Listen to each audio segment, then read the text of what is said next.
મહત્વના સમાચાર સામે આવી રહ્યા છે। ગોપાલ ઇટાલિયાને બદનામીની નોટિસ ફટકારી।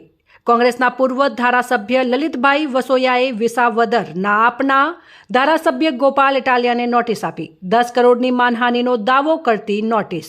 વિસાવદર ચૂંટણી સમયે બદનામ કરવાનો આક્ષેપ। ચૂંટણી સમયે ખોટી રીતે બદનામ કરવાનો પ્રયાસ કરાયો હતો।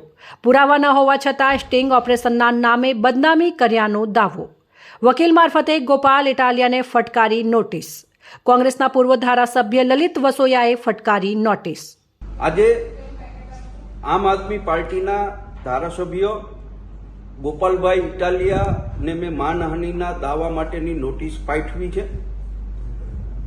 વિસાવદર ધારાસભાની પેટા ચૂંટણીની અંદર ગોપાલ ઇટાલિયાએ સ્ટ્રિંગ ઓપરેશનના નામે ખોટી રીતે મને જે બદનામ કરવા માટેનો પ્રયત્ન કર્યો હતો, એ પ્રયત્ન બાદ મેં મારી ગુજરાત પ્રદેશ કોંગ્રેસના સૌ આગેવાનો સાથે, મારા એડવોકેટ સાથે મેં વાત પણ કરી છે અને મારી માનહાનિ થઈ હોય એવું હું માની રહ્યો છું ને એટલા માટે ગોપાલ ઇટાલિયા સામે 10 કરોડના દાવા માટેની નોટિસ મેં આજે એમને આપી છે।